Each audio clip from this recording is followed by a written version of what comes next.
Joining us now to weigh in on the latest in all this lawfare being waged against President Trump. He's the founder of the Article 3 Project, Mike Davis, back on the program. Oh, Mike. Where do we begin? How about the undercover video of a top DOJ official for the Southern District of New York? You might even know this man. I don't know. You know a lot of players. Literally saying, I've known Bragg for 15 years. He's just out to get to the top by getting Trump. He thinks Fani Willis is a disgrace. And he says all this lawfare is bogus just to get Trump. He just said the quiet part out loud you and I have been saying for the last couple of years. Yeah, it's about the only thing that's been truthful coming out of the Biden-Kamala Justice Department since the beginning.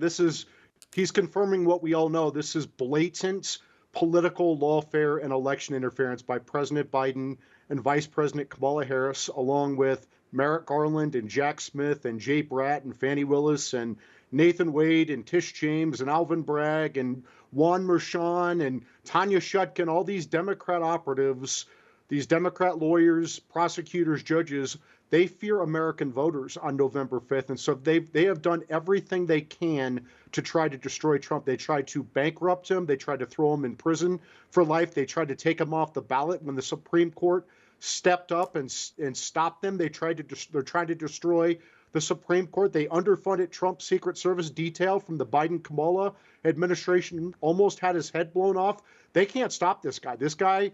Now it's going to be either Trump goes to Rikers Island or to the White House after November 5th, 2024. No kidding. All I remember is that movie with Aykroyd and Belushi, the Blues Brothers, right? And them two just looking at each other and saying, we're on a mission from God. That's what I think about when I think of Team Trump and America First people, like you and me, Mike. We're on a mission from God to save the Republic, because if the Republic goes down, the world goes down. We are that beacon of light and hope, and we are like the world police, keeping everybody in check. If we turn into a socialist, Marxist, communist country, the world's screwed. Mike, let me ask you on the sentencing, because that was supposed to come next, Thursday or Friday? And I had an attorney, I don't know if you know him, good friend of mine, David Wall, on the program about a week and a half ago. And David said, I guarantee you this will not happen as planned. They will sentence after the election. Now, he doesn't have a crystal ball.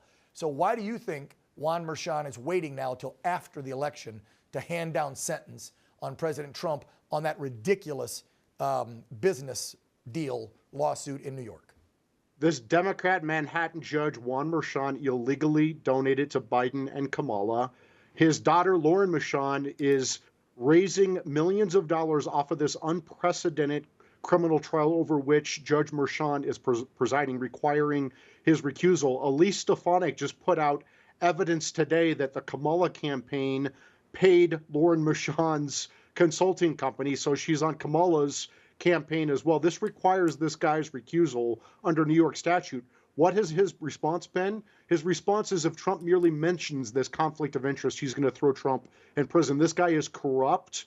He's feeling the political heat, and I think he's starting to back down because he understands that if he actually goes forward and tries to put Trump in prison, the Supreme Court is going to stop him almost immediately, and then he's going to face his own dire political, financial, and legal consequences. Maybe he's reading the writing on the wall that the polls that show Trump neck and neck or a little ahead are wrong, like they were in 2016, because we feel the groundswell. You can't lie to the American people all the time and expect them to believe it. You can't tell them that the border is secure, Kamala's going to do a great job, the economy's doing great, don't worry, Bidenomics was solid, we're not about to get into World War III. The American people see it with their own damn eyes. I find it interesting too, Mike, that all of these left-wing judges are very upset with Judge Eileen Cannon's decision to throw out the bogus dox case with Trump down in Florida. Isn't that interesting? She followed the law. Yeah, I would say this. President Trump is very likely going to be the president of the United States come January 20th at noon.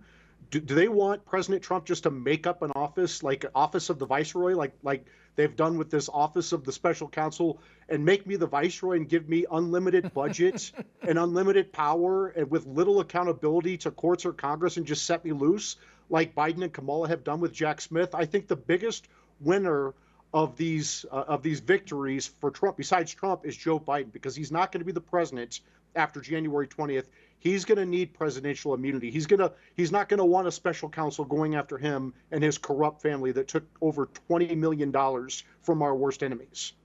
Mike Davis, founder, president, Article 3 Project. As always, thank you for coming on and keeping it real. You have a great weekend. We'll see you soon. Thank you, you too. Yep.